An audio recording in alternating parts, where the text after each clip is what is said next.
Hyderabad university के पास 400 एकड़ में जंगलों को उजाड़ा जा रहा है तेलंगाना सरकार के द्वारा कि यहाँ पर कोई बड़ा आईटी पार्क बनाएंगे।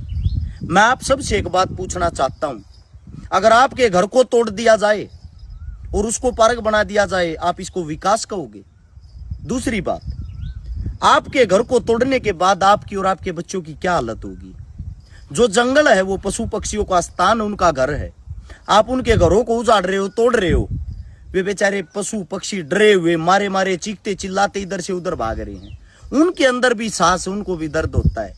उनको भी रहने के लिए जंगल चाहिए, छुपने के लिए जगह चाहिए। मेरी सरकार से हाथ जोड़ के एक विनती है, कृपया करके इस काम को तुरंत प्रभाव से रोक दिया जाए। और हिंदुस्तान की जितनी जनता है, जितनी आवाम, आप सबसे भी एक गुजारिश है, सोशल मीडिया आज के टाइम में इतना बड़ा प्लेटफॉर्म है, अगर आप और हम मिलकर एक एक पोस्ट भी डालेंगे, save the jungle, save the animal, तो मैं आप सबसे यही कहना चाहूंगा कि पूरे विश्व के अंदर इतना बड़ा प्लेटफॉर्म किसी भी चीज का नहीं जितना बड़ा सोशल मीडिया का। कृपया करके अपनी ताकत दिखाएं और एक पोस्ट जंगलों को सेव करने के लिए, बचाने के लिए, पशु पक्षियों को बचाने के लिए उनके हित में जरूर डालें। धन्यवाद आप सबका।